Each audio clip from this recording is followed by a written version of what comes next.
Hi everyone. In this lesson, we're going to actually do something with the GIMP by working on the first project. And that project is to create your monogram in the GIMP. Now, a monogram is the initials in your name. So my name is Brian J. Jackson. In America, we have 3 names, so 3 initials. Mine is BJJ, and that represents me. I could sew it into my robe if I wanted to and put it on my letterhead. So here I'm going to create that monogram that I can use for other purposes. And we'll do so using one submenu. Now, we want to go to the image manipulation window. Here, the one that I usually have on the far right, and you should have too. We'll go to the File menu, and when you click on it, it drops down, and we'll scroll down without holding the mouse to Create. Now notice Create has a cascading menu. You can tell that it does because it has this little arrow over here to the right. All of these that have little arrows to the right cascade. That means that when you roll over them, another menu pops up to the right. Now, there are several functions in here that we're going to play with for our projects here, but the first one that I want to look at is logos. And notice this cascades further. So what logos does is it runs a scripting language, either Python or a thing called script-foo, to automate GIMP functions and automatically pump out images. So let me give you an example. I'm going to go and I'm going to pick the Chrome effect. Now it comes up and it prompts me for information, including what my monogram is. And it's already in here, BJJ. And I can control the size, I can control the font, and the background color. That's it. That's the controls that I've been given. Now I say go ahead and OK, and up comes a new image. It automatically generated this image for me with various visual effects.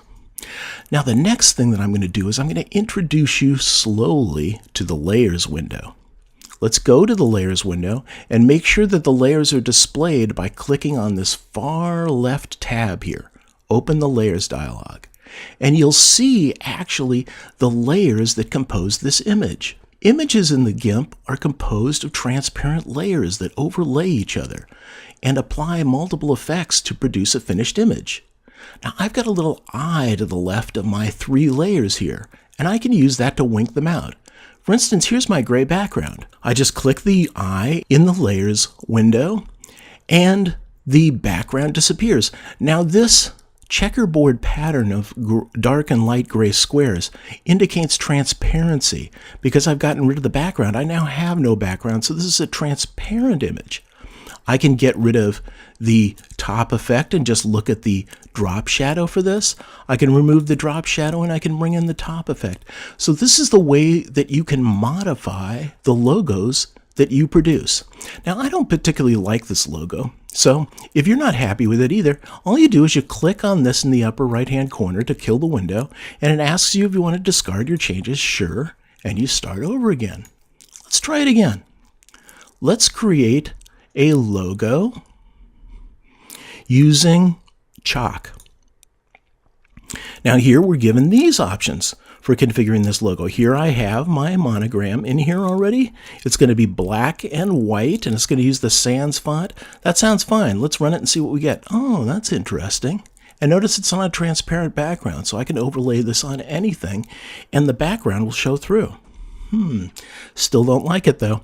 Let's kill it. And that's what I want you to do in the project, to just keep creating logos and killing them with your initials in it until you get something that says you. I remember that I liked Sodachrome as an effect. Now look at all the controls here. I have chrome, saturation, lightness. Play with these controls and see what they do. Here's the font. Here's an environmental map, 2 colors. I can change the color balance of this, but I'm going to go ahead with what I've got here. Oh, look at that. Now isn't that neat? Let me show you another trick. If I go up to the View menu and I pull that down, I have a zoom option, and one of those in the cascading menu is Fit Image in Window. That'll blow the image up as big as it can to fit it in the image manipulation window. And here I can better see what it looks like. Look at this. It's got gold around chrome, and it's got a marble background. I can wink out here in the Layers menu by clicking on the eye, the marble background, the drop shadow, and even the chrome, and just have gold if I think that looks best to represent my monogram. So just keep on doing that. And by the way, if you get one that you like and you're not sure, keep it around. Just don't kill it. Go up and say, create logos again. Let's try Frosty this time.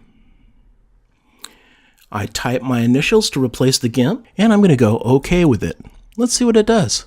Oh, isn't that an interesting logo? So notice the GIMP will just pop up multiple image manipulation windows, and I can just keep accumulating them on the screen until I get the one that says me. So go ahead and build your logo. Play with the logo options that come up, and be sure to wink out layers here in the layers window to further modify your logo. And I'll see you in the next lesson where we're going to start working on web graphics.